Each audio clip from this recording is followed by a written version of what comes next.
money a long way, but go because I gotta find my way. The Lord need to stand up, get better warning, which makes me know where is the line was left. Mesdames, Messieurs, bonjour, bienvenue chez vous. Merci de choisir les programmes de la Une et particulièrement la matinale Quinquiliba pour vous accompagner ce mardi matin. Vous retrouverez en plateau nos chroniqueurs habituels du mardi. Hassan Sine, avec lui, nous parlerons e-administration. Khadi sera également en plateau.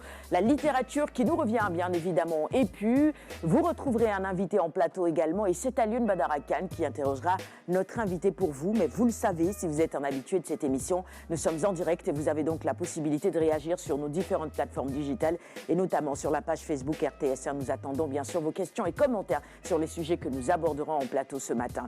Eh bien, profitez de ce temps d'antenne également pour souhaiter un excellent début de journée aux personnes qui vous sont chères. Les capsules habituelles à retrouver également dans un petit moment. Le bulletin météo avec nos partenaires de la Nassim. Le coach Tandara vous invitera à bouger en salle. Ce sera l'heure de la gym sur la matinale. Et après 7h30, je vous inviterai à regarder le bulletin d'info de votre matinale Quinquiliba, le tout en images. Le sommaire est à présent complet. Encore une fois, merci de votre fidélité, de votre curiosité, celle qui vous pousse à nous regarder au quotidien. Voici les prévisions du jour. Dans un petit moment, je vous retrouve en plateau avec l'équipe. À tout de suite.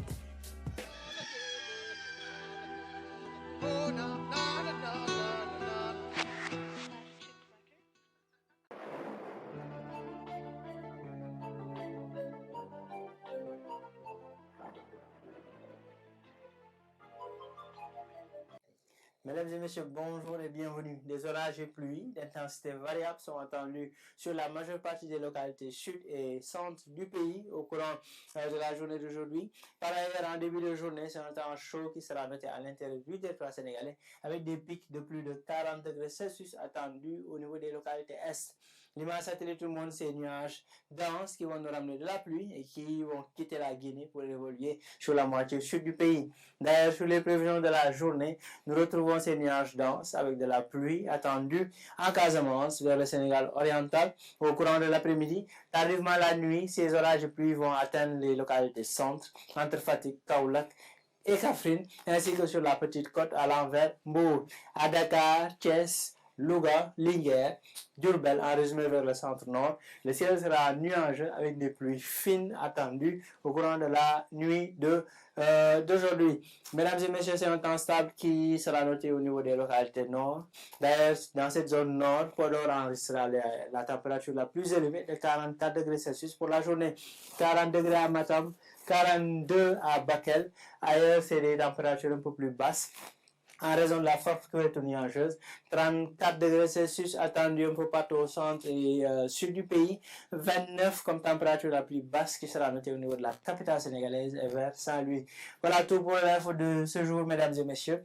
On aura droit à des orages de pluie au courant de l'après-midi à l'envers de la nuit au niveau des localités sud et centre du pays. Rendez-vous demain pour d'autres informations météorologiques. Nous vous souhaitons de...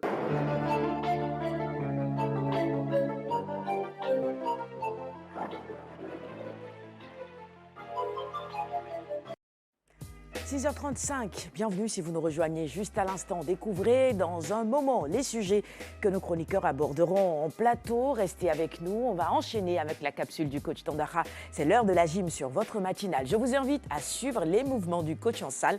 On se retrouve dans un petit moment en plateau pour la suite. Encore une fois, bon début de journée et merci de votre fidélité. À tout de suite.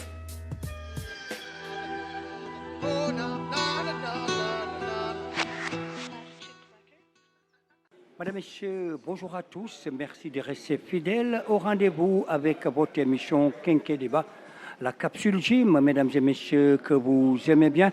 Alors aujourd'hui, nous allons passer à l'intervalle training.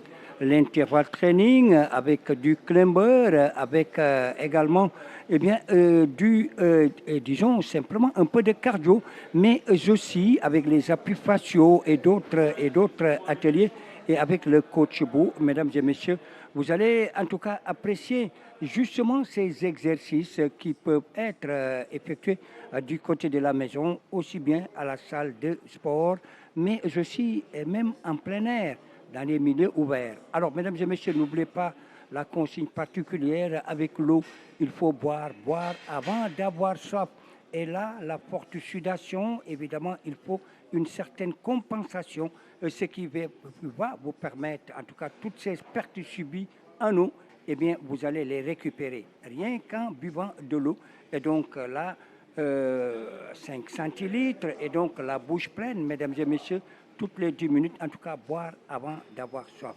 Alors, cela dit, je vais donner la parole au coach Bou, coach d'eau, plus exactement. Bonjour, coach Bou, encore une fois. Nous sommes à Dynamique Sport de Rufisque. Alors, coach d'eau, c'est à vous. Mesdames et messieurs, bonjour. Ravi de vous retrouver ce matin pour vous présenter notre deuxième capsule de la semaine. Alors pour aujourd'hui, notre séance va porter sur le HIIT, le High Intensity Interval Training. Comme vous le savez, c'est un entraînement fractionné de très haute intensité qui vise à améliorer la condition physique, mais aussi votre endurance cardio-respiratoire. Alors maintenant, pourquoi faire du HIIT? Parce que vous allez constater, après une séance de HIIT, quand vous faites une analyse corporelle, vous allez voir que la masse grasse adipeuse va diminuer. Vous allez constater une augmentation de la masse musculaire, mais aussi une augmentation de votre métabolisme de base pendant les 24 heures suivant l'entraînement. Donc c'est une bonne technique pour ceux qui veulent améliorer leur condition physique, mais aussi leur endurance. Allez, on vous donne rendez-vous tout de suite dans les démonstrations. Et d'eau.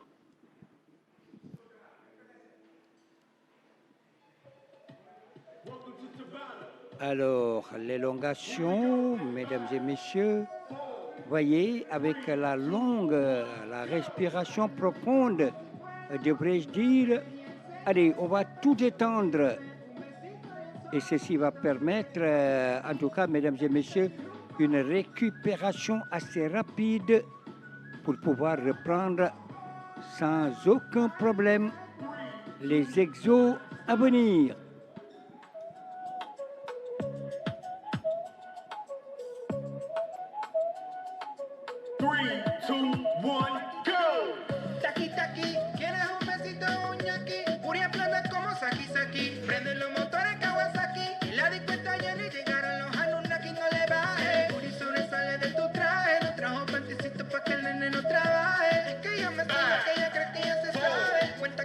Mesdames et messieurs, j'espère que vous avez bien suivi les démonstrations et vous avez vu les difficultés et les niveaux d'entraînement que le HIIT sollicite.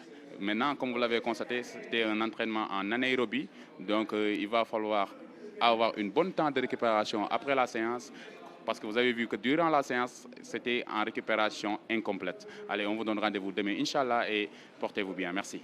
Merci beaucoup, coach Do. Merci également à vous, chers téléspectateurs qui suivez votre télévision nationale. Alors aujourd'hui, nous étions à cet intervalle training. Alors vous savez, l'intervalle training, vous avez l'intervalle training lent, l'intervalle training rapide, et sous ceci rythmé évidemment par des exercices et des ateliers qui vont jouer leur partition. Alors cela dit, mesdames et messieurs, le rendez-vous demain, Inch'Allah, passez une excellente journée.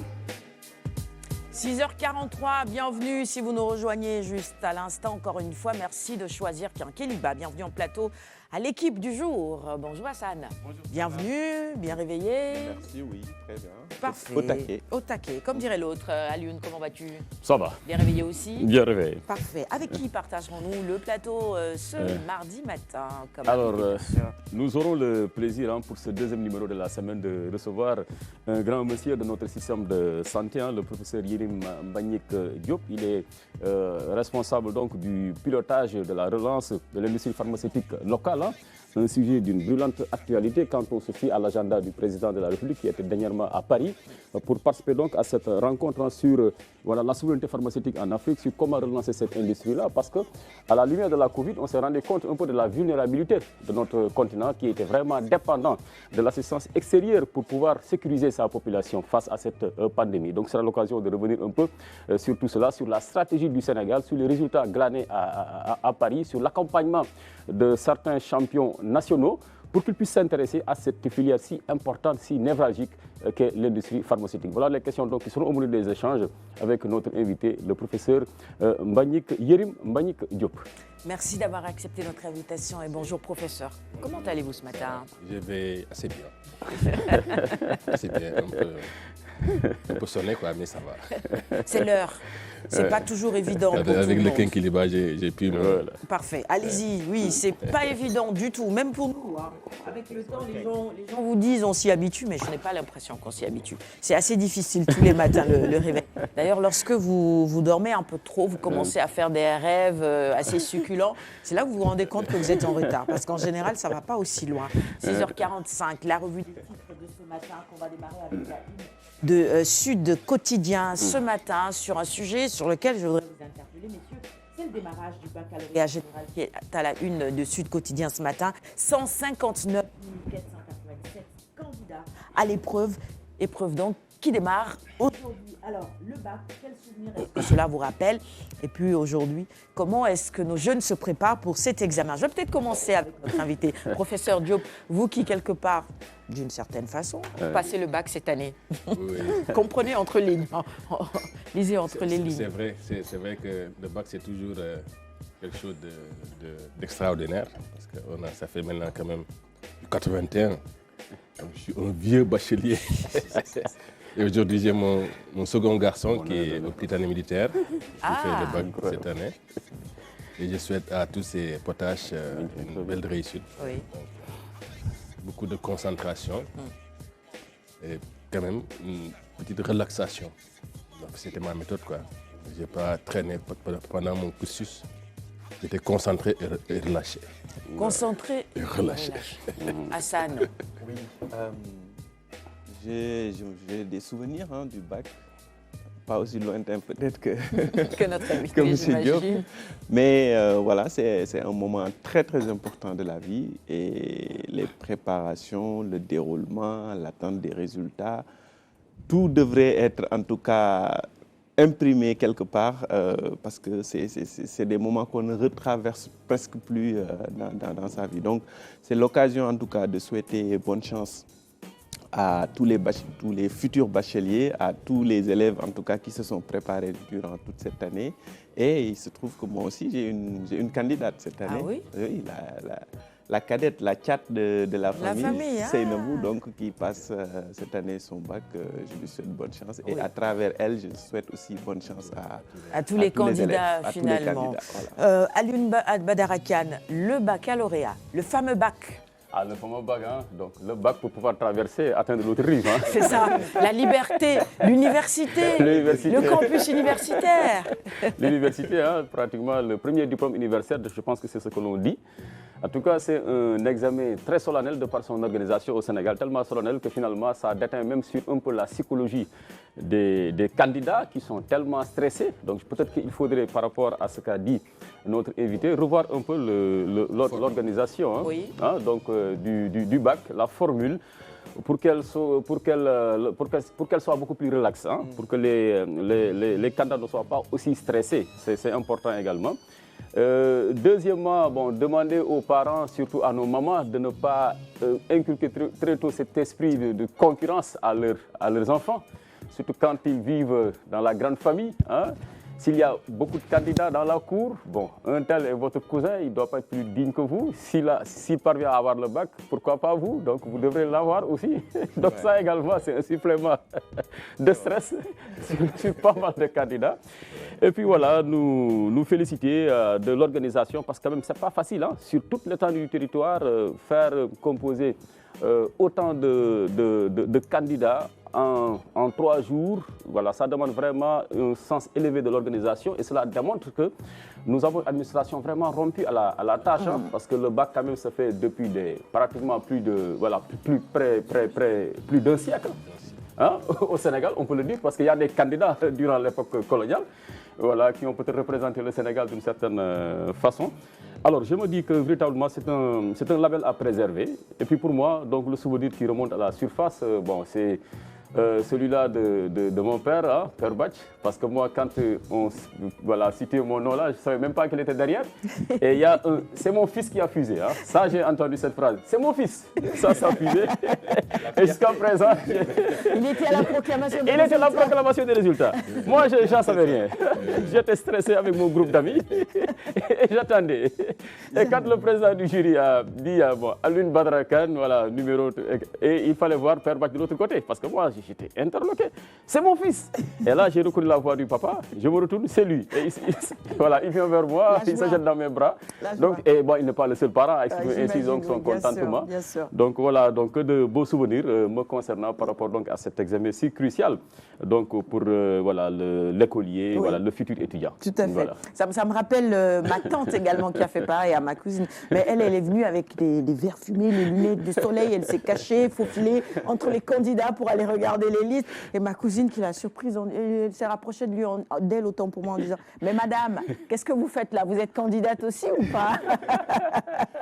Pour dire le stress des parents finalement. J'ai l'impression que parfois on est même plus stressé que les candidats eux-mêmes. Surtout ces dernières années où nos enfants sont un peu plus dans le 2.0. On a l'impression qu'ils ne préparent pas assez bien les examens. Donc on a envie d'être finalement à leur place. On est assez stressé. Mais bon, on a confiance en vous. Bonne chance finalement à tous ces candidats-là. Le sujet est à la une de Sud Quotidien, je vous le disais ce matin. On va poursuivre la revue des titres du jour avec la une du quotidien. Le quotidien, tout autre sujet. Les nominations de conseillers. Le gouvernement de la primature. Sonko désigne 21 référents des ministres. Leur liste complète est à retrouver dans les colonnes du quotidien ce matin et à la page 3 notamment. L'info maintenant sur la mobilisation et les discours populaires. Armes fétiche autant pour moi de Sonko. Ce week-end, il était évidemment non seulement à Colobane, mais également à la plage de Anse-Bernard. On en parlait d'ailleurs hier sur le plateau de votre matinale après sa mobilisation au Grand Théâtre et son discours choc sur la reddition des comptes qui avait relégué au second plan les premières critiques contre le régime Sonko a remis ça dimanche à Colobane et à Anse-Bernard. La photo du Premier ministre d'ailleurs illustre la une du quotidien L'Info de ce jour. On poursuit avec l'As quotidien. Cette fois-ci, à l'Assemblée nationale, Amadou Mame Diop prend les choses en main. Fin de l'imbroglio politique au Parlement. Page 3 pour probablement revenir encore sur la déclaration de politique générale du Premier ministre et puis tout ce qu'il y a en ce moment comme commentaires autour de cette actualité dans les colonnes de l'As ce matin. Nos confrères nous plongent dans cela. J'essaye de retrouver un tout petit peu l'article. C'est à la page 3. Plus de 100 députés sont non favorables. L'annonce du président du groupe parlementaire Beno Bokayakar de l'introduction d'une proposition de loi visant à empêcher le président de la République de dissoudre l'Assemblée nationale n'est pas un simple effet d'annonce. L'idée fait son bonhomme de chemin au sein de l'hémicycle. Selon des informations de l'As, plus de 100 députés ont manifesté l'intérêt de faire passer la proposition. Leur salaire, certainement. Hein. C'est de bonne guerre, on va dire. Même si ça va être très compliqué juridiquement parlant. J'ai l'impression. Voilà, même s'ils disposent d'une majorité, ça va être très compliqué. Hein. Voilà. À suivre, cette actualité. Ça ressemble plus à un gag qu'autre chose. Hein. Peut-être qu'ils peuvent aller négocier au palais et vont demander au président, à son Premier ministre, ben, écoutez, hein, nous avons quelques prêts en cours là. Hein, si vous pouvez différer de la dissolution, ça nous permettrait de. Sachant qu'une loi est censée être promulguée par le président de la République. Donc, si on la vote, que le chef de l'État ne la promulgue pas. Ça passe sur la table du président. Donc c'est très compliqué. Maintenant, il y a des juristes qui disent que voilà, le président de l'Assemblée nationale a la possibilité de promulguer. Ah, mais ça, c'est la première fois que je l'entends. Le président de l'Assemblée nationale qui peut promulguer une loi, bon.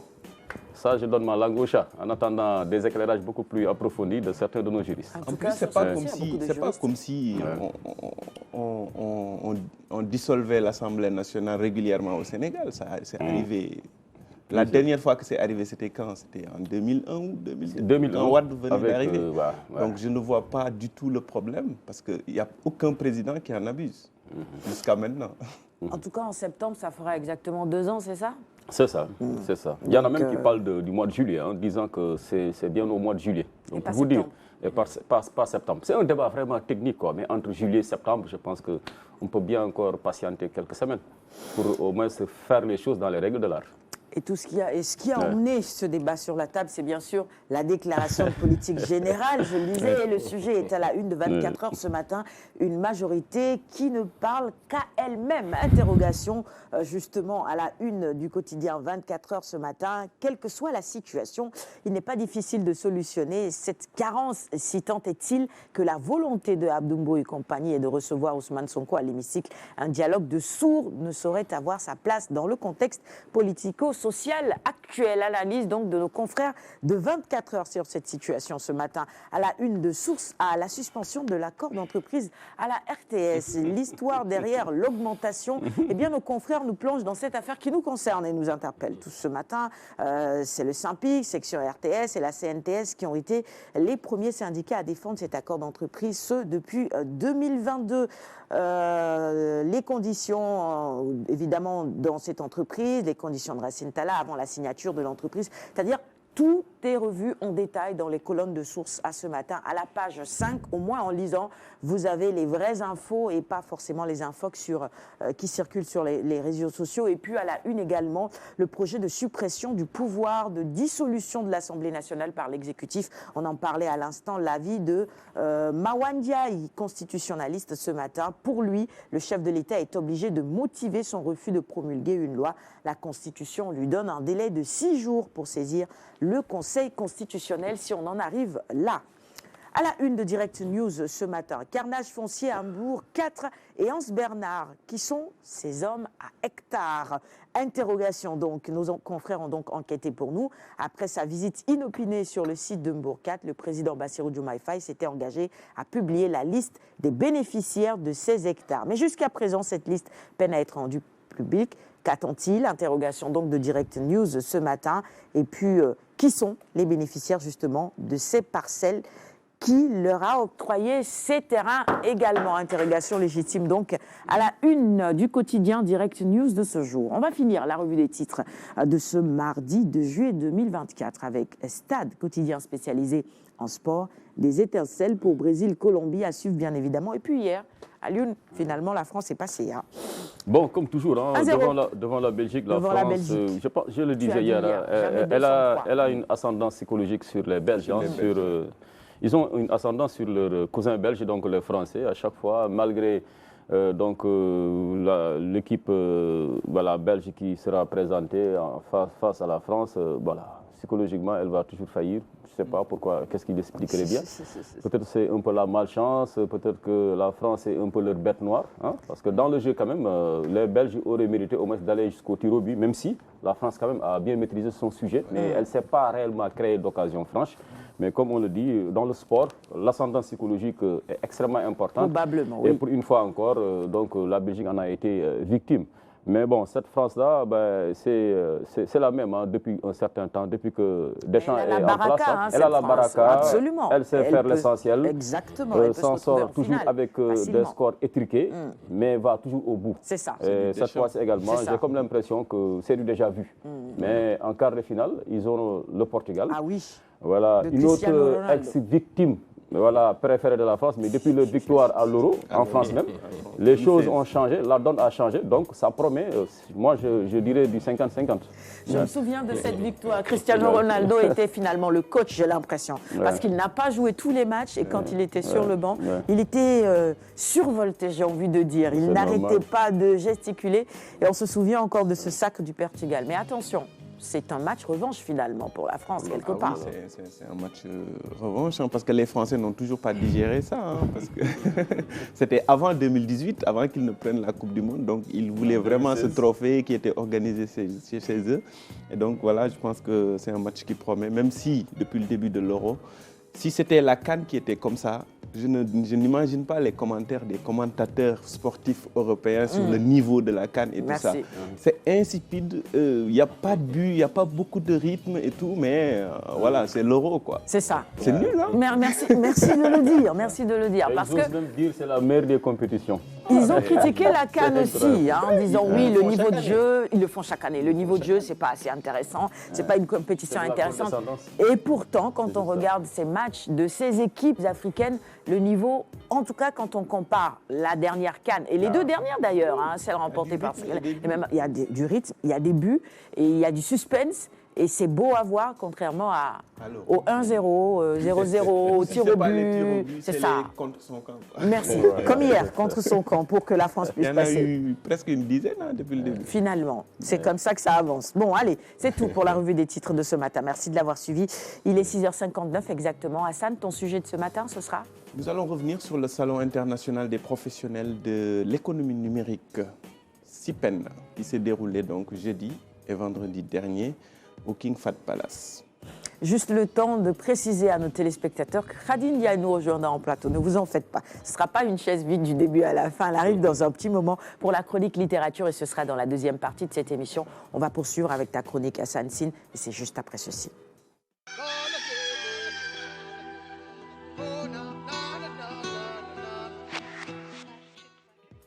Hassan, donc sujet du jour avec le CIPEN, c'est de cela qu'on parle ce matin. Elle est là, Khadi ? Oui, Madame Baquet est là. Ah, elle est là, d'accord, très bien. On elle avance. peut faire son entrée. Le temps, oui, est-ce qu'elle est déjà prête, Madame Baquet ? Madame Baquet ? Les gens vont finir par croire que son mari s'appelle Baquet. Ce qui n'est pas le cas, Monsieur Ndiaye.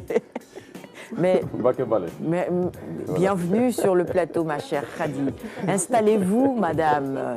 Bienvenue, installez-vous. On a des nouvelles pour vous, des bonnes, des mauvaises, mais on a des nouvelles pour vous, dans tous les cas. Elle aussi, elle en a pour nous. Ah oui, c'est sûr. Alors, on parle du CIPEN maintenant, Hassan. Oui, c'était la 7e édition cette année, donc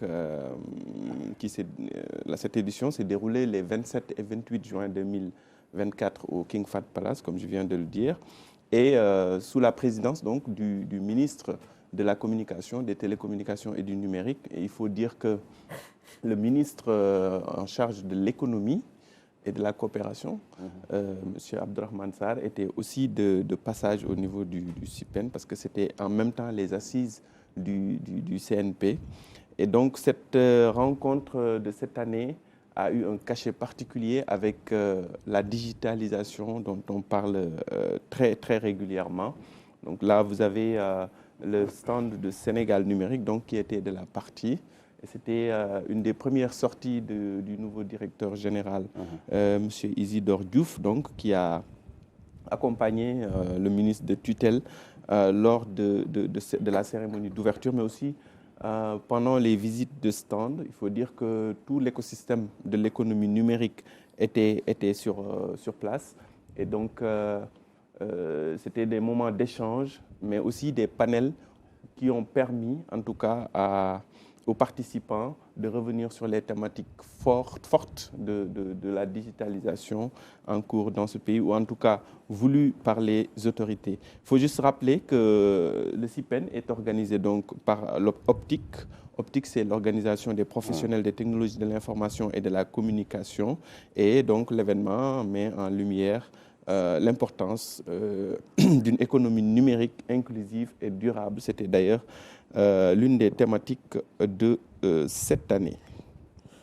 Et donc, après ces quelques images, on va maintenant suivre les propos du directeur général de Sénégal numérique. Voilà, qui a donné donc ses appréciations par rapport à l'événement, mais qui a également fait un bilan de l'état de la digitalisation au Sénégal, sans oublier, parce que les journalistes l'interpellent, et c'est normal, sur ses ambitions et là où il veut en tout cas amener Sénégal Numérique SA en tant que nouveau directeur général. Donc je vous propose d'écouter Isidore Diouf. Je voulais déjà remercier M. Antoine Gom, coordinateur du CIPEN, pour cette belle réussite de cette 7e édition, qui démontre à suffisance que nous avons un écosystème qui est très prometteur. Et je pense que, comme l'a dit M. le ministre, cette façon de perpétuer justement cet écosystème-là nous montre qu'au Sénégal, nous avons des ambitions qui sont atteignables.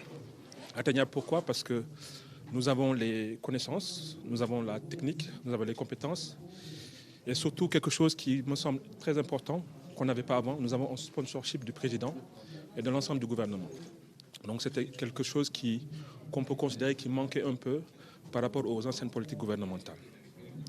Donc ce que je peux dire, en fait, c'est deux éléments. C'est que le Rwanda nous a montré que la digitalisation n'est pas un vœu pieux. C'est quelque chose qui est tout à fait possible à nos cordes et qu'il suffit d'avoir une bonne organisation, un bon schéma directeur, comme j'aime bien le répéter, un cap sur lequel tous les acteurs vont s'aligner. Et je pense que le cadre réglementaire qui est actuellement en révision va dans ce sens-là. Mais au-delà de ce cadre réglementaire-là, c'est le cadre opérationnel, c'est-à-dire comment les acteurs travaillent ensemble. Et ça, je pense que c'est ça qui est important, qui va déterminer l'accélération de la digitalisation, parce que nous avons beaucoup de procédures à digitaliser. Je suis bien placé pour savoir combien de procédures. Le ministre a donné un jalon. Mais bon, je pense que nous sommes des gens qui sont aguerris à la tâche. Nous aimons les défis. Et je pense qu'avec une organisation et aussi une pleine implication de l'écosystème, si nous pagayons ensemble, nous pourrons vraiment faire de ce défi une totale réussite à court et moyen terme. Optique, je pense que dans le champ numérique sénégalais est incontournable. Mon ambition est de faire travailler tous les acteurs, parce que je pense que c'est le moment de faire émerger également des pépites et de faire le tour de ce que le Sénégal a de meilleur dans l'éthique. Et je m'y emploierai justement pour pouvoir être très inclusif dans la démarche, parce que nous avons du volume, nous avons beaucoup de chantiers à mener, et je pense que tous les acteurs pourront y prendre part, quel que soit leur domaine. Et je crois que ce CIPEN s'entre justement dans le cadre de ces ambitions que viennent d'énumérer le directeur de Sénégal Numérique SA. C'est véritablement de miser sur les startups, de réunir tout l'écosystème. Et cet écosystème est très dynamique ici au Sénégal, il faut le reconnaître. Extrêmement dynamique. Et donc, surtout au niveau des startups, qui sont vraiment dans tous les domaines, qui essaient de trouver, de proposer des solutions dans tous les domaines, que ce soit l'agriculture, le tourisme, la santé, la pêche, absolument. La santé, l'éducation. Oui, l'éducation aussi. Donc Sénégal Numérique a profité de ce salon pour accompagner 5 startups dans des domaines différents, comme l'intelligence artificielle, la formation en ligne, c'est-à-dire qu'on parlait tout à l'heure du bac, il y a une start-up qui s'appelle Yellow qui aide les élèves à préparer le bac, à réviser avec donc des contenus sonores au niveau des applications, d'une application qu'ils ont développée. Il y a d'autres start-up aussi qui étaient là, Galsen AI, Logido, Tchaitou et Agritech, donc qui comme son Arautech, qui comme son nom l'indique, et dans le domaine de l'agriculture et de la food tech, c'est-à-dire l'alimentation avec des machines qui sont créées pour aider à faire le araw que traditionnellement nos grands-mamans font avec la main. Donc là, en quantité industrielle, il y a des machines qui sont construites pour faire ce travail-là. Et donc c'est une façon en tout cas de mettre en exergue ce travail des startups sénégalaises qui peuvent rivaliser en tout cas avec les plus grandes startups du monde. Sénégal Numérique avait amené quelques startups au Maroc récemment, au GITEX, pour que ces startups montrent ce qu'ils font, ce qu'ils ont comme solution, et s'inspirer aussi des autres pour créer encore, pour innover encore davantage. Et donc, ça s'est poursuivi donc, avec le CIPEN. Et je pense que l'écosystème a bien apprécié cette initiative du directeur général de Sénégal Numérique et ça. Et tu l'as rappelé tout à l'heure, c'était une occasion pour accompagner quelques startups également. Il y en a eu 5, c'est ça, qui vont bénéficier de l'accompagnement de Sénégal Numérique SA. 5, oui. La robotique, l'intelligence artificielle, la formation, l'agriculture, etc. Donc, toutes ces startups sont accompagnées de manière ponctuelle. Quand il y a des événements, on prend un stand, c'est un accompagnement financier, technique ou... Il y en a qui sont même partenaires avec Sénégal Numérique SA, comme Galsen AI, je pense que j'en ai déjà parlé ici. AI comme intelligence artificielle. Mais il y a des accompagnements, il y a un accompagnement financier, par exemple, pour le CIPEN, les stands, ce n'était pas gratuit. Donc, il fallait que Sénégal Numérique prenne des stands pour ces startups-là, pour leur permettre d'exposer, parce que, comme on le dit, c'est des startups qui viennent de démarrer, de se lancer, donc ils n'ont pas forcément les budget les moyens pour participer à ces joutes-là qui leur permettent en tout cas de montrer leur travail. Leur savoir-faire. Oui, commentaire très rapidement. Alioune, on a 2 minutes. Non, mais je pense que c'est un environnement aujourd'hui assez prometteur avec tous ces jeunes-là qui évoluent dans ces startups-là. Il nous arrive souvent sur Kenkeliba de faire la promotion, d'en recevoir. On en reçoit d'ailleurs beaucoup. Hein. Je pense que beaucoup de ces responsables de start-up sont passés déjà sur ce plateau. C'est notre modeste contribution à leur expansion, à leur vulgarisation, parce qu'ils font quand même de très bonnes choses, mais s'ils ne sont pas bien exposés, malheureusement, l'affaire ne sera pas vulgarisée et c'est souvent des inventions, des solutions qui tombent à l'eau parce qu'on ne les utilise pas. Parce qu'on est dans un monde où si votre trouvaille n'est pas utilisée, s'il n'y a pas un réseau assez dense, pratiquement c'est comme qui dirait faire un effort assez vain. Et maintenant, c'est bien de voir l'accompagnement de Sénégal numérique. Mais moi, ce que je leur conseillerais, c'est plutôt qu'ils essaient de créer une véritable une chaîne de valeur. Parce qu'en vérité, des fois, il y a une certaine ressemblance sur les projets. C'est pas, il vous arrive de poser souvent la question d'ailleurs à ces jeunes-là que l'on reçoit. Vous avez l'impression qu'ils font tous la même chose. Vous avez dans le domaine de la santé, par exemple, l'innovation sur un peu la facilitation, l'accès aux médicaments, vous avez une quantité de projets. Est-ce qu'il ne faudrait pas qu'ils mutualisent leurs forces, n'est-ce pas, pour que véritablement ce projet-là puisse donner quelque chose, pour que le financement soit beaucoup plus facile à obtenir. Parce que vous ne pouvez pas venir vers l'État ou bien vers peut-être les partenaires financiers et tout cela. Si chacun veut avoir son financement, est-ce que c'est raisonnable pour un si petit marché comme le Sénégal?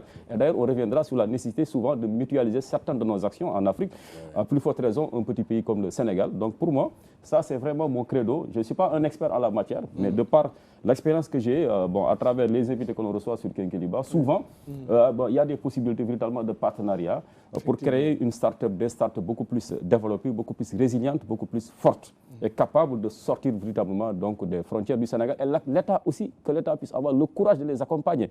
Parce qu'il y a des inventions qui ne demandent qu'à être accompagnées pour qu'elles puissent véritablement profiter au Sénégal. Mais ça demande un certain courage politique. J'espère que peut-être avec la dynamique qui est notée, surtout qu'on parle de souveraineté, de souverainisme, que beaucoup de ces jeunes-là verront leur projet accompagné par l'État pour que ça soit une fierté pour le Sénégal. C'est vrai qu'il y a des instruments de financement qui existent et si on organise bien les choses, on peut coopter des projets pour évidemment que ce soit plus simple et plus facile pour ces jeunes d'obtenir un financement. Par exemple, vous travaillez dans le domaine du numérique, avec Sénégal Numérique SA, vous connaissez les startups qui y sont, ce qu'elles font, celles qui ont besoin d'être soutenues et accompagnées. À travers vous, on peut évidemment permettre à ces startups-là d'obtenir peut-être plus facilement des financements avec l'ADER, si je ne veux citer que cet instrument-là. Je crois que c'est des possibilités aussi. Mais bien sûr, c'est même l'idée de la Startup Nation qui est prise en compte dans la loi sur les startups qui a été votée il y a de cela quelques années.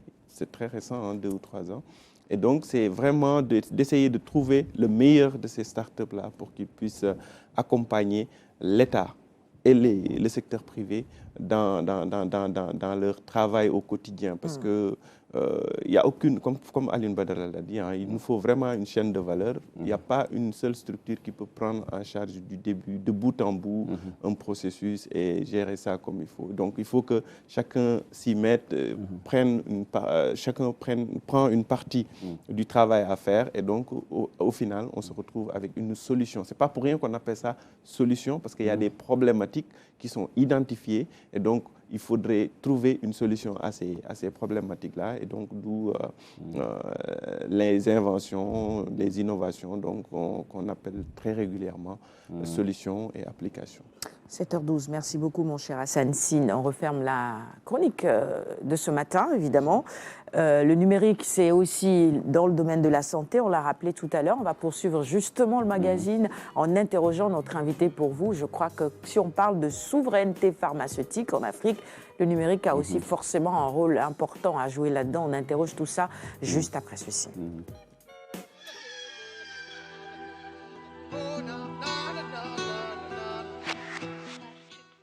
Nous en plateau, pour ceux qui nous rejoignent à l'instant, le professeur Yerim Mbagnick Diop, coordonnateur de la Delivery Unit, c'est ça, du ministère de la Santé et de l'Action sociale. Je t'aide, mon cher Alioune, chargé de la relance de l'industrie pharmaceutique locale. Je prononce pour que tu ne sois pas, ou que tu entendes comment ça se dit comme ça, c'est plus simple. Delivery Bon, de toute façon, Unit. moi, j'ai trouvé une solution beaucoup plus simple, hein, Oui. parce que ça, une solution également innovante. Hein. Donc, tout simplement, le chargé du pilotage. Hein. Donc, le chargé du pilotage de la relance de l'industrie pharmaceutique locale. Très bien. Et Ça personne passe. ne sera fâché contre moi. Exactement. Et ça passe bien. Voilà. Merci donc d'être sur ce plateau, professeur Yerim Mbagnick Diop, hein, qui revient, on peut le dire franchement, de Paris, Ouais. où il était aux côtés donc, du président de la République du Sénégal, en charge de défendre la position de l'Afrique pour qu'on puisse disposer d'une véritable souveraineté pharmaceutique. Le plaidoyer quand même monte en puissance, hein, surtout à la lumière un peu des faiblesses donc, du continent africain lors de cette grande pandémie, hein, qui a inquiété plus d'un. Heureusement, Dieu faisant bien les choses, on a été quand même assez épargné en termes de victimes. On peut dire que l'Afrique quand même voilà, A été très s'en est résiliente. très bien sortie. Absolument. Pourquoi? Voilà, pourquoi? Alors pourquoi, professeur? C'est pas parce qu'on a eu une forte industrie pharmaceutique. Au Sénégal, en tout cas, parce qu'on a réagi très tôt avec l'équipe qui était en place au moment de la crise. Je me rappelle déjà au mois de février, on avait déjà des ressentis qu'il y aurait quelque chose. Oui. Et la DGS du moment, c'était le docteur Marie Khémé, avait organisé quand même très tôt des séances pour se préparer à la riposte. Ensuite, il y a Ebola qui était passé par là, qui nous a permis d'avoir quand même quelque chose pour riposter en cas de pandémie. Et il y a aussi tout simplement le fait que nous sommes depuis le bas âge confrontés à des virus, comme des coronavirus. Certainement, on en a rencontré pendant longtemps et ça a dû renforcer notre système immunitaire en Afrique. Donc c'est pourquoi l'Afrique était plus ou moins résiliente. Donc, parce que la vaccination est venue tardivement, beaucoup tardivement, avec l'appui justement de Gavi. Il nous a donné des doses dans le cadre de son programme COVAX. Et on a eu quelques doses. On n'a pas pu vacciner tout le monde, mais quand même, ça permet de faire baisser la prévalence dans tous les cas. Il y en a aussi qui parlent de l'ensoleillement de l'Afrique, Oui, qui a c'est ce été que j'allais finalement dire, un bouclier pour nous. Absolument. Je ne sais pas si scientifiquement ça tient la route. C'est vrai qu'il fait beaucoup plus chaud en C'est que le Afrique microbe que de n'existe l'autre côté. pas C'est un au soleil, virus. donc Ça je ressemble un peu à la grippe. Généralement, on se dit qu'on est grippé quand la température baisse. C'est ça. Voilà, c'est ça. Donc, c'est dépassé. Maintenant, les craintes pour les prochaines décennies ou bien les prochaines années, c'est une autre pandémie. Avec le réchauffement climatique, il y a beaucoup de facteurs qui font qu'on peut avoir demain un autre virus beaucoup plus résistant qui peut créer une pandémie. C'est pourquoi justement les pays africains se sont organisés, les pays du monde globalement, pour préparer ces futures pandémies. Et le Sénégal fait partie des 6 pays africains qui ont été désignés pour se doter en matière de recherche scientifique, par exemple la technologie ARN messager, pour fabriquer des vaccins, pour pouvoir réagir en cas de pandémie et produire rapidement en un temps record du vaccin. Ça demande beaucoup de choses. Donc, on se prépare à une pandémie qui n'est pas encore venue, en mettant beaucoup de milliards, parce que c'est beaucoup d'argent. Oui, bien sûr. Donc, pour ne pas être surpris comme on l'a été pendant la pandémie à Covid-19. Et ça demande la soutenabilité, de soutenir cette activité de recherche pour préparer des futures pandémies. Comment faire? Donc, peut-être on va le développer. Il faut trouver pendant qu'une pandémie arrive, comment faire fructifier l'activité ou bien faire d'autres prestations dans le domaine pour avoir des rentrées de sous. Donc, le Sénégal, par le projet Madiba, je ne sais pas si vous le connaissez, de l'Institut Pasteur. Donc, c'est un gros projet de fabrication de pratiquement tous les antigènes qu'on va utiliser dans nos programmes de vaccination, et qui avait démarré par la production du vaccin Covid, maintenant qui s'est étendu avec la rougeole, la rubéole et certainement plus tard d'autres vaccins qu'on va utiliser dans nos programmes. Et avec justement le financement de Gavi, c'est ce qui était un peu allé défendre et surtout, pas défendre, le Sénégal était allé proposer sa participation volontaire à cette initiative qui permet de mettre en place un partenariat gagnant-gagnant. C'est Gavi qui apporte la plupart du financement pour l'accès au vaccin et les États donnent une petite partie. Et progressivement, l'État va devenir souverain en matière de vaccination. Donc, le Sénégal participe à ce programme depuis quelques années et ça a permis vraiment de booster les taux de vaccination de nos populations. Donc, si on le compare d'il y a 20 ans, donc on est vraiment très loin de ce qu'il y avait il y a 20 ans. Et on espère que dans quelques années, on va avoir peu de jeunes à vacciner parce qu'on aura réglé tout le gap, vacciner tous les zéro dose qu'on a dans notre pays. Donc c'est un programme qui est assez intéressant, on peut revenir sur ça. Alors, abusivement, on dit souvent que nous ne disposons pas d'une industrie pharmaceutique. Est-ce le cas? Quel est l'état des lieux que vous dresseriez, professeur? Quand même, on a de petites unités. Vous avez parlé du programme Maliba. Vous l'avez dit à l'introduction. Oui. Donc, en matière de produits de santé et de médicaments, on importe pratiquement 95% de nos besoins. Dans tous les pays africains, 90 à 95%. En dehors des pays de l'Afrique du Nord, qui sont des producteurs, le Maroc, la Tunisie, tous les pays, et l'Afrique du Sud, quelques pays de l'Afrique de l'Est, les pays subsahariens n'ont pas de production. En fait, ne consomment pas ce qu'ils produisent, bien le consomment à hauteur de 5%. Donc il y avait quelques unités qui existaient, ça et là. On peut prendre l'exemple de Médis, si je ne me trompe pas, ici au Sénégal. Médis est là, donc actuellement il y a 4 unités qui sont fonctionnelles. Il y a Médis, il y a West Afrique Pharma, il y a Parenterus, en arrêt, mais quand même qui existe. Il y a Val d'Afrique, il y a Teranga Pharma. Et il y a au moins 6 projets financés par des nationaux qui sont dans le pipe. Donc, si on dit qu'on importe 90 à 95%, ça ne veut pas dire qu'on ne produit pas, mais on produit plus cher peut-être que les autres. Et il est plus facile d'accéder à ces médicaments en important. Bien sûr, c'est un peu ça. Bien sûr, donc, le coût de la fabrication cela veut dire que oui, quand on va peut-être prendre le relais, il faudra qu'on travaille sur le coût du médicament. Ça ne doit pas être très cher. Exorbitant, sinon les populations ne pourront pas. Donc il y a des industries qui sont là. Et si vous voyez bien, dans notre document, on parle de relance de l'industrie pharmaceutique, pas de développement. Pourquoi relance? Certainement, on avait lancé. C'est ça. Mais avec une petite portée, c'est retombé très vite du fait de la non-compétitivité de ces industries. Et après la Covid, il y a eu la nécessité de souveraineté. On a retravaillé sur le projet de développement de l'industrie locale. On a parlé de relance. Donc, parce que Médis avait des problèmes pendant la Covid. On n'avait pas pu produire de la chloroquine. Il fallait venir en aide. L'État est venu en aide à ces Médis en mettant plus de 5 milliards à Médis pour qu'elle reparte. Et sur Parenterus également, il y a une relance de Parenterus avec l'État toujours qui vient en appui. Et il y a d'autres projets également qui sont en cours. Mais on espère aller au-delà de la relance, vraiment développer de façon durable notre industrie pharmaceutique. C'est pourquoi on a construit notre stratégie autour d'une ambition. C'est en 2035, c'est dans 10 ans, produire 50% de nos besoins en médicaments et produits de santé. Figurez-vous, même la gamme blanche, le coton, les fils de suture, ce n'est rien. On importe tout. Les tubes, tout est importé, les seringues, les poches. Alors qu'on a une industrie cotonnière. Alors que c'est possible de le faire assez rapidement, de les mettre en place.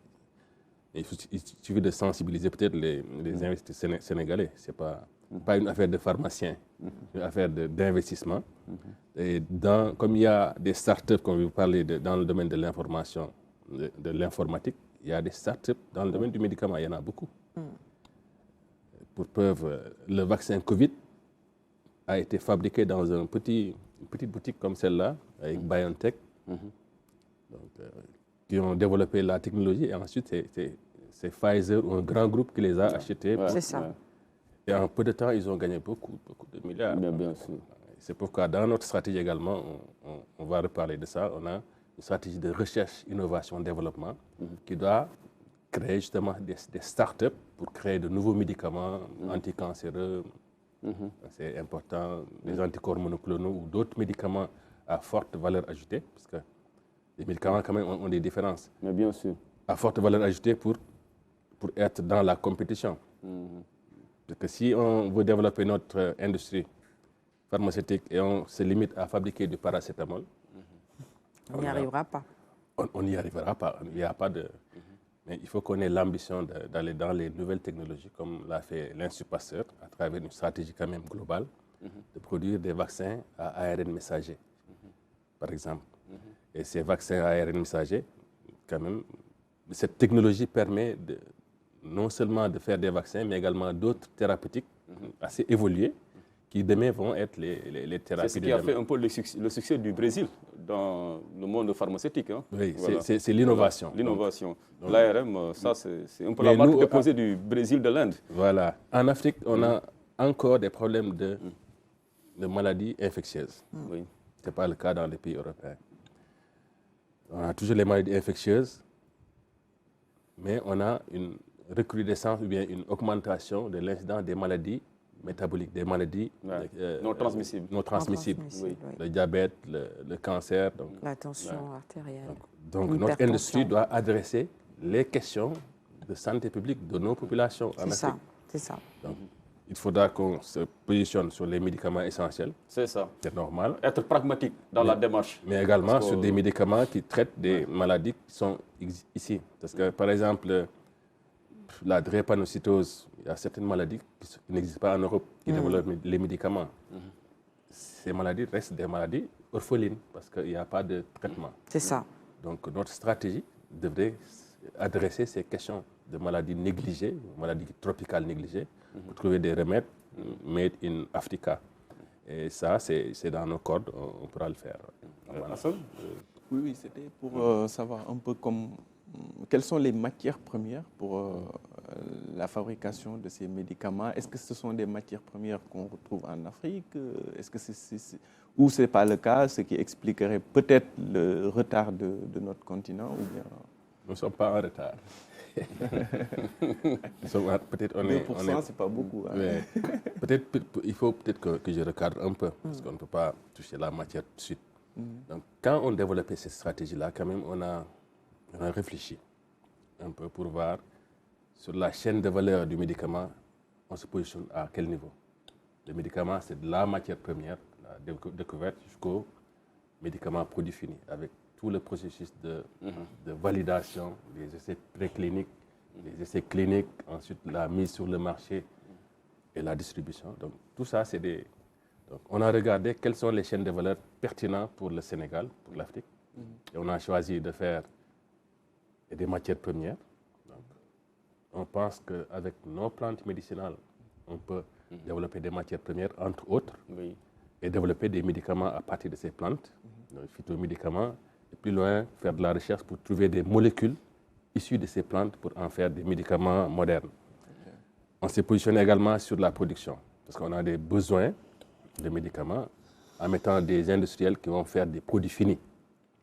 Et ces industriels-là vont certainement importer la matière première.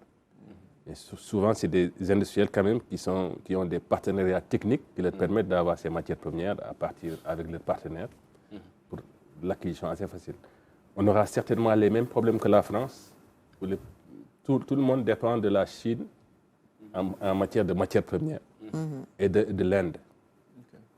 Donc, il y a matière à faire des recherches pour développer ces matières premières. On ne peut pas tout développer, mais on peut se positionner sur des matières premières. Par exemple, si on fait de la recherche et qu'on trouve un médicament, un produit actif sur un cancer, il va falloir qu'on travaille à développer cette matière première ici. Donc, dans le futur, je pense que le Sénégal ou l'Afrique pourra produire certaines matières premières médicamenteuses. Et le troisième maillon, c'est la distribution. On veut faire du Sénégal un hub de logistique pour la distribution pharmaceutique parce qu'on pense à la ZLECAf, on pense aux 2,5 milliards de consommateurs de l'Afrique. Et si on est dans la qualité, si on gagne la bataille de la qualité, on peut avoir du marché en dehors du Sénégal. Parce que le Sénégal, quand même, c'est 18 millions d'habitants. J'avais, disons, 3 interpellations, mais vous avez pratiquement répondu à 2 déjà. J'allais parler de recherche et d'innovation. Évidemment, on ne peut pas arriver à cette souveraineté pharmaceutique africaine sans la recherche et l'innovation, ça passe par les laboratoires. Vous en avez parlé. La stratégie prend cela en compte également. J'allais parler également de la médecine traditionnelle africaine. Vous avez parlé de pharmacopée. Ça veut dire que quelque part, cette stratégie intègre aussi cela parce que nos plantes ont des vertus. Et je crois que pendant des années, et encore aujourd'hui, ce qu'on dit, c'est qu'elles soignent, mais on n'arrive pas à travailler sur le dosage, à comprendre véritablement certaines vertus ou certains effets indésirables. Donc, il faut faire des recherches sur tout ça. Donc, la stratégie prend aussi cela en compte. Est-ce que individuellement, finalement, chaque pays africain peut véritablement développer son industrie pharmaceutique à part, où il faut travailler à grande échelle et ensemble pour pouvoir tenir dans la durée? C'est ça. Ouais, ça c'est la question de la géodiversification de la production. Donc ça, à mon avis, c'est une condition sine qua non pour réussir la relance de l'industrie africaine de façon générale. Parce que comme on l'a fait sur le plan global avec les vaccins, pour les vaccins, il y a 15 pays au monde qu'on a choisi pour fabriquer les vaccins à partir de la technologie ARN messager. Donc, le Sénégal fait partie de ces 15 pays au niveau du monde. Il y en a 6 ou 4 en Afrique et les autres, c'est en Argentine. Donc, et cette stratégie-là, elle est gagnante et c'est parce que c'est un partenariat technique. Si on découvre aujourd'hui quelque chose au Sénégal avec cette technologie, automatiquement on le partage avec les 15 autres pays. Donc on mutualise la recherche, chacun recherche de son côté, mais dès qu'on trouve quelque chose, on facilite l'accès au brevet, à l'information brevet, pour que chaque partenaire puisse fabriquer. Et du coup, on fabrique pour le monde. Donc c'est une stratégie assez intéressante. Et sur le financement? Sur le financement, on peut revenir sur ça. Ouais. Gavi, par exemple. Le niveau d'engagement des partenaires, est-ce qu'il est satisfaisant par rapport à la réalisation de ce projet? La dernière fois, Gavi avait fait cette réunion-là pour lancer une stratégie qui s'appelle AVMA, pour accélérer la stratégie de fabrication des vaccins en Afrique, mais également pour lever des fonds. Et vous voulez lever 9 milliards de dollars. Je pense qu'avant de quitter la salle, il y avait plus de 5 milliards qui ont été déjà mobilisés. Okay. Donc, et cela lui permettra, en tout cas avec les pays partenaires, de vacciner d'ici 2030 1 milliard d'enfants. Donc c'est énorme. Donc, et le financement est pratiquement disponible. Et chaque pays qui est engagé doit prendre une partie du financement de sa vaccination. Ensuite, ce financement permet aujourd'hui de faire accéder à des industries africaines comme Pasteur à un marché. Parce que fabriquer un médicament, c'est une chose, mais accéder au marché, une autre chose. C'est une stratégie pour permettre à Pasteur, demain, s'il fabrique un vaccin, de pouvoir l'acheter pour plusieurs pays dans le cadre des Nations Unies. Très bien. Ça, c'est la stratégie un peu de Gavi. C'est pour assurer l'accès au marché de ces industries naissantes qui font dans le vaccin. La même stratégie pourrait être appliquée comme vous l'avez dit, dans les autres types de médicaments, mais dans un partenariat avec une géodiversification. La Côte d'Ivoire peut produire la gamme des antihypertenseurs, je dis n'importe quoi, et le Sénégal se positionne sur des anticancéreux. Très bien. Donc si on ne fait pas ça, ça va être difficile parce que en Afrique de l'Ouest, on a 300 millions d'Africains de l'Ouest, dont les 200 sont pratiquement, bien les 150 sont au Nigeria. Le marché sera très, très étroit pour toutes ces industries-là qui seront dans le domaine donc, de la pharmacie. Voilà, merci beaucoup, professeur. Restez avec nous, on reviendra encore sur ces autres pans. Oui, j'aurais bien voulu quand même. Allez-y. On n'a pas fini en 15 secondes. On va y revenir de toutes les façons. On vous réinterrogera tout à l'heure avant la fin de cette émission. Absolument. 7h32. Hadi, ton sujet dans la deuxième partie tout à l'heure? Oui, mon sujet qui s'intitule donc l'Afrique, notre devenir. C'est le ministre Jacques Godefroy qui l'a rédigé. Et nous avons également, nous allons voir la différence entre remords et regrets et la différence entre abîme avec I accent circonflexe et abîme avec Y. Voilà. Jacques Godefroy, ancien ministre français qui dit de l'Afrique notre L'Afrique, notre devenir, notre avenir, notre avenir. L'avenir de qui? De la France ou bien pour les Africains? De nous tous. De l'humanité. On en reparle dans un petit moment. Voici un extrait du clip du jour. Le bulletin d'infos juste après. À tout de suite.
« 7h35, Aïta Senghor, pour vous faire plaisir. On a eu l'occasion de la recevoir en plateau plusieurs fois. Merci à la réalisation. Excellent choix musical ce matin.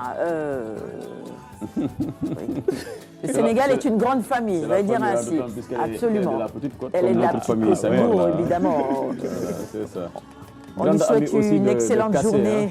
Voilà. Au passage, je ne voulais pas le dire. Notre cadreur, c'est ça, de cette semaine, Cassé. Voilà, bon, allez, on avance. On va regarder le bulletin d'info maintenant, le tout en images. On vous retrouve dans un petit moment en plateau pour la suite. Restez avec nous et à tout de suite.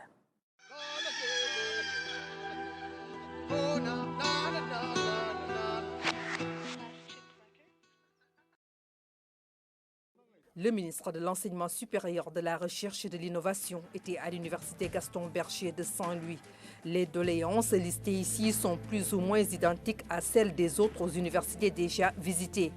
Manque d'eau ou de connectivité, retard dans l'exécution des chantiers, des conditions sociales et pédagogiques qui sont loin d'être les meilleures, des difficultés imputées en grande partie à l'insuffisance du budget. Il y a eu une erreur de départ qui a fait que nous sommes dans une année où toutes les universités fonctionnent au ralenti parce que les budgets n'ont pas été donnés à la valeur attendue. Donc le problème, ce n'est ni le recteur, ni le ministre, ni le directeur du CROUS. C'est un problème à la limite structurel pour l'année 2024. Pour cela, nous sommes en train d'y travailler. Vous voyez que depuis ma prise de fonction, je consulte tout le monde. On a fini le diagnostic situationnel. On se rend compte que nous avons un problème de 120 milliards pour régler les problèmes de l'université à court terme. Quand je dis à court terme, c'est d'ici la rentrée d'octobre 2024. Au-delà du budget global, on a ici un problème de chantier. Mais vous verrez aussi que la plupart des chantiers, que ce soit les chapiteaux qui sont déjà terminés, qu'il faut juste réceptionner pour pouvoir y faire des cours magistraux pouvant accueillir jusqu'à 1500 étudiants. Le restaurant, les projets sont assez avancés. Nous savons actuellement sur quel levier il faut actionner pour augmenter le nombre de places. En fait, tous les problèmes qu'on a vus ici sont résolus pratiquement à 80%. Des grèves occasionnant des dégâts matériels ou des journées sans ticket, un mode de lutte utilisé souvent par les étudiants pour manifester leur mécontentement. Des pratiques parmi d'autres qui plombent la bonne marche de l'université. S'y ajoute le dérèglement du calendrier universitaire, des problèmes quotidiens à résoudre avant de s'attaquer aux grands défis. Que nous autres, dans notre gouvernement, avec le président Diomaye Faye et le premier ministre Ousmane Sonko, qu'on règle d'abord les problèmes quotidiens, mais aussi qu'on ait une projection sur les 10, 15, 20, 30 prochaines années de l'université sénégalaise. On peut continuer à construire des amphithéâtres, des résidences universitaires, mais il faut améliorer l'enseignement à distance. C'est ça qui permet d'amoindrir les investissements et de mettre ces investissements dans le capital numérique pour avoir un capital humain. La tutelle a établi une communication franche avec les différentes composantes de l'UGB. Le ministre en a profité pour revoir avec un brin de nostalgie sa chambre d'étudiants au village A. Le ministre de la Famille et des Solidarités en communion avec les enfants dans le BRT. L'acte est symbolique en ce jour de clôture de la Semaine nationale de l'enfant. Point de chute Padoua, commune à l'honneur cette année pour la cérémonie officielle. Ponctuée par diverses activités de sensibilisation et de plaidoyer sur la promotion des droits et la protection des enfants, cette semaine a été une occasion pour nous de partager et de réfléchir ensemble sur les défis et les opportunités liées à l'éducation de nos enfants. L'éducation de tous les enfants en Afrique, l'heure est venue, thème de cette 36e édition. Devant la tutelle, les enfants ont dénoncé les freins à leur droit fondamental à l'éducation. De nombreux enfants se voient privés de leur droit fondamental d'éducation. En raison de leur non-déclaration à la naissance, des milliers d'enfants ne peuvent pas aller à l'école faute d'acte de naissance. Il y a nos pères vivant avec un handicap qui rencontrent d'énormes difficultés pour accéder à une éducation adaptée à leur situation. Les écoles ne sont pas souvent équipées pour les accueillir. Certains de nos camarades sont dans la rue alors qu'ils devaient être dans les daara ou même en famille. La qualité de l'éducation reste encore un problème majeur. Le gouvernement du Sénégal, sous la houlette de son Premier ministre, M. Ousmane Sonko, s'engage résolument vers l'amélioration de la gouvernance, de la qualité et du financement du système d'éducation et de formation. Un accent particulier sera mis sur l'éducation des enfants en situation de handicap, de même que l'intégration effective des langues nationales et des daara dans le système éducatif. Le ministre annonce aussi des concertations sur le processus d'adoption du Code et du Parlement des enfants, des instruments qui vont participer à la promotion et à la protection de cette couche vulnérable de la société.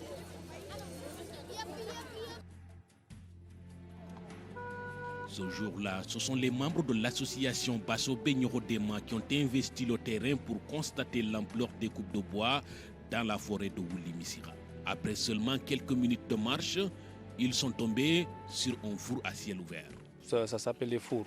C'est ici qu'ils amènent des bois pour venir faire le charbon.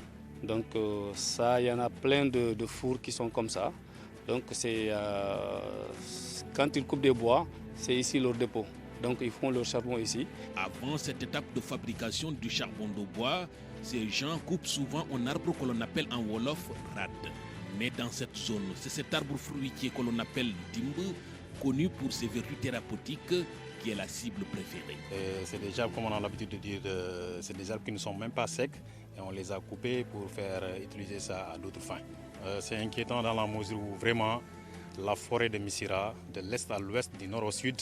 C'est comme ça, le constat est général et c'est partout. Il n'y a plus de bois, c'est presque fini. Donc si on continue comme ça, ils sont en train de créer une désert chez nous. C'est une catastrophe environnementale, c'est vraiment le mot. Parce que ces gens-là, c'est des ennemis de la nature. Dans le Sénégal oriental, ce n'est pas seulement Wuli Missira qui est confronté à cette déforestation grandissante. Dans la zone du Boundou également, des localités comme Djanké-Maran, Bani ou Bani Israël s'inquiètent aussi de cette pression croissante exercée sur les ressources forestières. Nous sommes nés ici et avons grandi ici. Ce qui se passe dans nos forêts en ce moment, c'est un désastre environnemental. Personne ne peut compter aujourd'hui le nombre de camions qui sortent de nos forêts aujourd'hui par jour.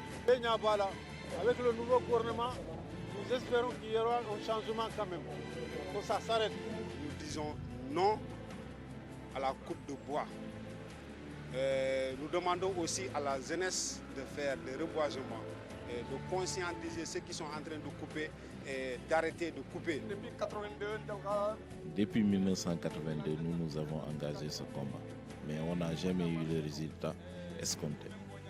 Je salue cette mobilisation pacifique. J'espère que les autorités vont prendre des mesures après cette marche.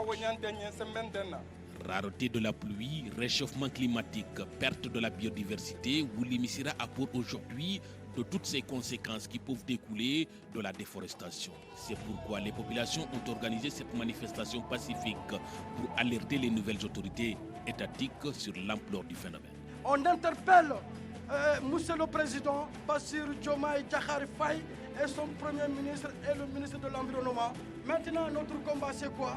C'est de lutter contre la déforestation. Interpeller l'État du Sénégal et les pouvoirs publics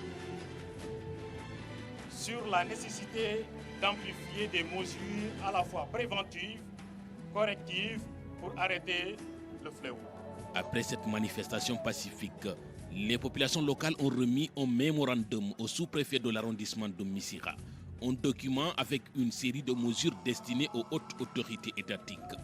L'objectif pour les manifestants est d'inciter ces dernières à mettre un terme à cette déforestation croissante et à la question des feux de brousse. Retour en plateau, 7h45. Merci de nous choisir et bienvenue si vous nous rejoignez à l'instant.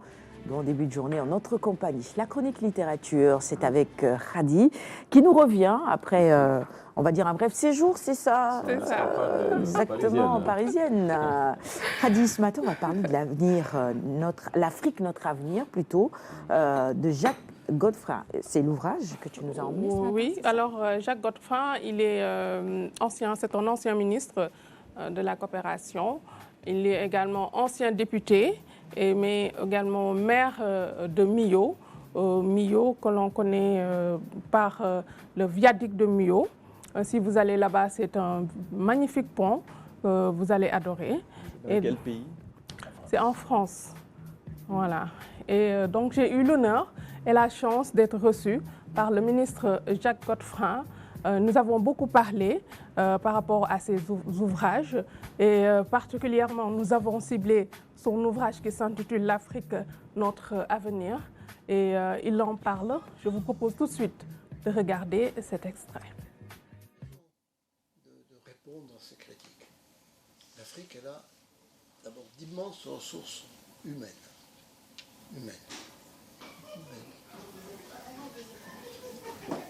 Un jour, moi, je me base sur des anecdotes personnelles. Je ne suis pas un philosophe. Bon. Et un jour, je rencontre, j'ai institué ce qu'on appelle la réciprocité. C'est-à-dire que nous, au Nord, on voit des jeunes en Afrique, avec le terme les coopérants, comme on disait il y a longtemps. Et quand j'étais ministre de la coopération, j'ai eu l'idée de proposer que nous, au Nord, on reçoive des jeunes Africains qui viennent aussi nous donner leurs idées et leurs conseils. Et alors évidemment, c'est un peu surpris, hein. Et au fond, ça a très bien marché. Et très peu de gens le savent, et je le regrette. Elles demandent un peu, vous venez d'arriver, vous n'étiez jamais venu en France. quelle impression ça vous fait? Il me répond. Il me dit d'abord, quand on arrive à Paris, c'est très grand. C'est vrai. Mais il m'a dit, il y a quand même quelque chose qui me surprend. C'est que dans le métro, les jeunes, ils ne se lèvent pas pour laisser la place aux vieux. Il a tout dit. Qu'un jeune Africain me fasse la leçon, en quelque sorte, enfin, pas moi, mais il a tout dit. C'est-à-dire que, encore aujourd'hui, d'après certains Africains, il paraît que ça diminue, mais quand même, encore aujourd'hui, la place de la personne âgée, elle est pleine et entière en Afrique. Et un jour, passant avec un de mes amis africains dans mon village, là-bas, dans le milieu de la France, ça s'entend, hein, j'ai l'accent. Je lui dis, tiens, mais là, tu vois, cette maison de retraite, c'est là qu'est ma mère. Il me dit, mais t'as pas honte? Pourquoi je vois? Mais tu te rends pas compte, nous, on les garde à la maison. Il n'y a pas de maison de retraite en Afrique, parce que les vieux, on les garde à la maison. Et ça m'a beaucoup frappé. En humanisme, en respect de l'autre. Et quand on me dit l'Afrique, ils sont violentes, pas du tout. Pas du tout. Ils ont le respect de l'autre, de l'ancien, et de l'autre aussi. Et ces deux éléments... Il y a certains gens qui disent qu'il y a des liens entre l'immigration et la délinquance. Êtes-vous d'accord? Je ne peux pas être d'accord. Je ne peux pas. J'ai été maire d'une ville de 13 000 habitants dans ma vie. Il y avait de la délinquance, hein, comme partout. Quand on fait les comptes, ce n'est pas obligatoirement les immigrés qui produisent la violence, les vols ou le reste. Hein. On en revient au sujet qu'on a abordé en plateau hier, évidemment, avec les législatives françaises et le Front National qui arrive, le Rassemblement National, RN maintenant, qui arrive évidemment en tête. Et le discours, évidemment, de ces gens-là, c'est que tout ce qu'il y a aujourd'hui comme difficulté, chômage, délinquance, est venu de l'immigration. Donc le problème, c'est ça. Alors qu'en réalité, non, finalement. Et c'est ce que dit également ton invité ce matin, Khady. Tout à fait, Sarah. Le problème n'est pas là, parce que la délinquance, ça existe dans tous les pays et depuis belle lurette. Donc ce n'est pas, je suis vraiment désolée, ce n'est pas les migrants qui sont à l'origine donc de la délinquance. Comme l'a si bien dit l'ancien président de la République française, Sarkozy, hein, je pense qu'il n'a pas vraiment une bonne référence, moi, cher Khady. Non, du tout. Celui qui voulait nettoyer c'est lui, en fait, c'est lui. Il l'a dit, c'est lui qui a dit qu'il y a un lien entre délinquance et l'immigration. Ah, voilà, là, non, merci Khady. Elle voulait plutôt dire. C'est le contraire. Merci. Là, ça passe. C'est bien dit, c'est clair. On disait hier en plateau d'ailleurs. Des Africains ou sur le dos de l'immigration, évidemment. Ce qui est étonnant, c'est qu'en France, les immigrés en général sont dans les grandes villes et dans les banlieues. Et c'est là-bas qu'on vote le moins le Rassemblement national. Ça veut dire que ceux qui vivent avec l'immigration ne trouvent pas vraiment de problème face à ce phénomène. Et ce sont les villageois, ceux qui vivent entre eux, franco-français, franchouillards, de souche et tout ça là, c'est eux qui votent le Front National, alors qu'ils ne rencontrent presque pas d'étrangers dans leur village et dans leur hameau comme ça. Ils vivent paisiblement, oui, tu veux dire. Donc c'est une perception en fait, c'est une perception. Allez, l'Afrique c'est notre avenir. On le sait tous, mais l'avenir de qui et de qui et de qui finalement, hein? C'est la grande interrogation. C'est ce qu'Alioune disait hier. On s'est dit par Jacques Godefroy. Est-ce qu'il dit c'est notre avenir, le nôtre, c'est la France ou c'est notre l'humanité? C'est l'humanité. Ah oui? Oui. Okay. Parce que lui, il a quand même sillonné pratiquement toute l'Afrique. Il connaît l'Afrique comme le bout de ses doigts. J'ai discuté avec lui et je pense que c'est un grand humaniste. Bon, Khady, aux Africains. C'est ça. On va essayer de te faire confiance puisque tu l'as rencontré. Le bénéfice du doute, mes chers amis. L'humanisme de la classe politique française me laissera toujours perplexe. L'humanisme, c'est un humanisme à géométrie variable, bien à couleur de peau variable. Ça dépend. Il y a quand même un humanisme de gauche. Bon, pour la gauche, mais la gauche aujourd'hui est en perte de vitesse en France. On est minoritaire. Lors de ces avant-hier, les résultats. La France aujourd'hui est profondément marquée à droite. C'est ça la réalité des faits. C'est beaucoup quand même. Si le Rassemblement national et l'ancienne UMP fédèrent leur force, ben, ils ont la majorité absolue. Ça veut dire quoi? Ça veut dire que tout simplement, la société française est en train d'être gagnée par la xénophobie. C'est la tristesse, la triste réalité. Et pas que, il y a le racisme et tout ça aussi. Ça peut être un test d'ici les prochaines élections présidentielles de 2027. Parce qu'ils vont exercer le pouvoir. Et les gens verront s'ils pourront régler les problèmes des Français. Et peut-être ça va diminuer l'aura de Marine Le Pen. Je pense que c'est le calcul de Macron. Et ce que vous avez dit là, ça rejoint les analyses d'un expert hier sur un plateau d'une chaîne française. Il a dit exactement la même chose que vous. Voilà. Il a dit finalement que ça peut même être une mauvaise chose pour le Rassemblement national. Généralement, quand vous êtes comptable du bilan, bon, surtout par rapport à la logique électorale en Europe, vous avez peu de chances de gagner la prochaine présidentielle. C'est ça. Parce que vous êtes comptable du bilan. Et là, donc, s'ils passent, ils seront forcément, qu'ils le veuillent ou non, comptables du bilan. Donc, à l'approche de la prochaine présidentielle. Et ça pourrait se retourner contre eux et ça pourrait même créer un électrochoc chez la société française. Quoi. Voilà. Comme Mitterrand qui gagnait après avoir perdu les législatives de 88. 86, il a perdu. 88, il est réélu. Voilà, c'est ça. Ma chère Khady, on est d'accord sur une chose, c'est que l'Afrique, c'est l'avenir, bien évidemment.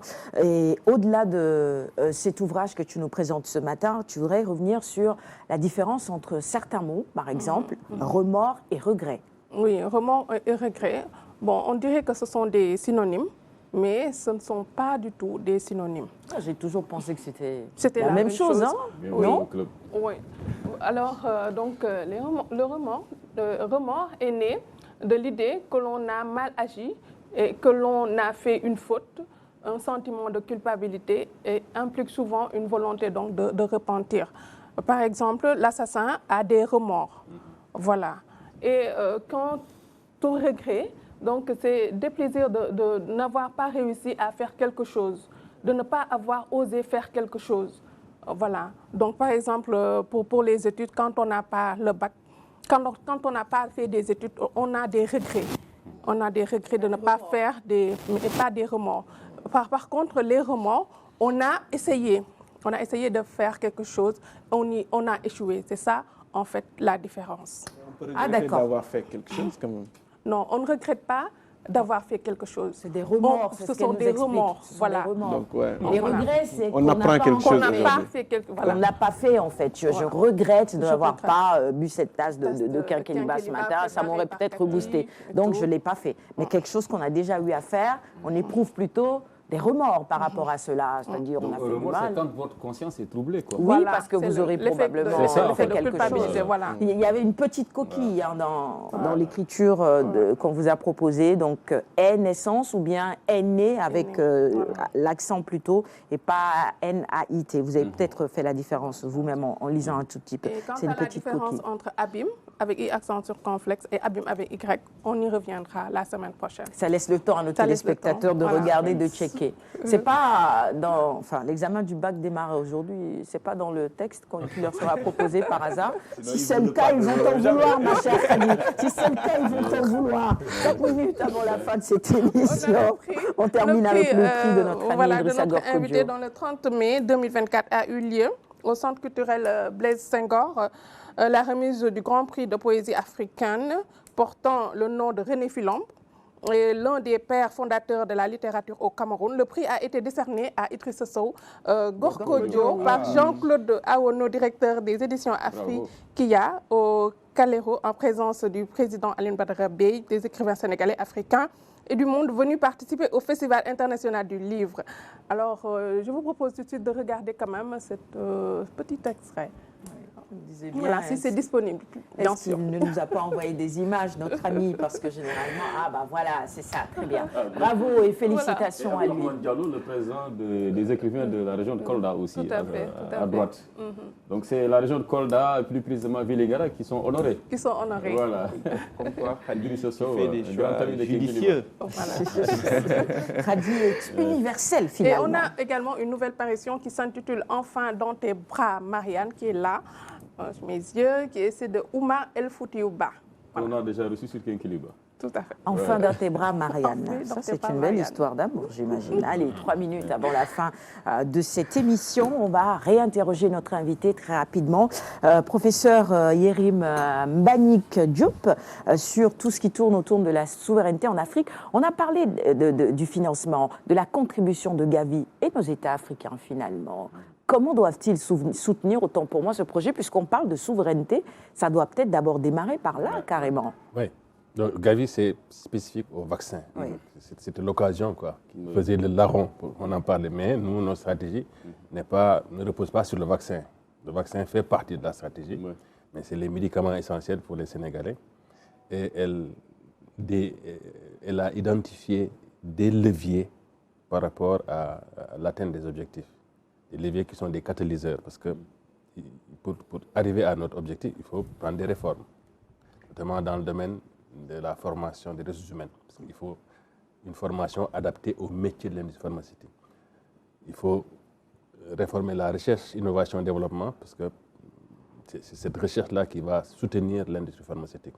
Et là, on doit revisiter nos universités et leur permettre de créer des start-up dans le domaine de la recherche pour développer de nouveaux médicaments. Donc, c'est des questions qu'on adresse avec le ministère de l'Enseignement supérieur. Il va falloir peut-être prendre des mesures incitatives de façon globale, fiscale ou non fiscale, et surtout sur la fiscalité, parce que la terre Sénégal doit être une terre attractive.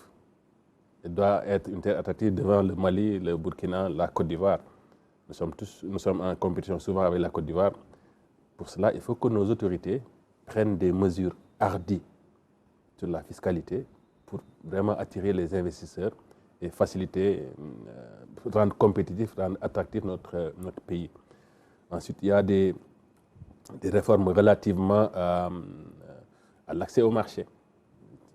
Et ça permet de secouer un peu les montagnes. On a pris un arrêté au mois de janvier avec l'ancien ministre de la Santé, qu'on appelle arrêté sur la corrélation, qui permet, c'est à l'image de la stratégie import-substitution, lorsqu'on fabrique un médicament au Sénégal, d'arrêter l'importation de ce médicament, de ces mêmes médicaments. Et ça permet à l'industriel qui a investi de prendre au moins des parts de marché national. Je rappelle que les importations de médicaments font entre 200 et 250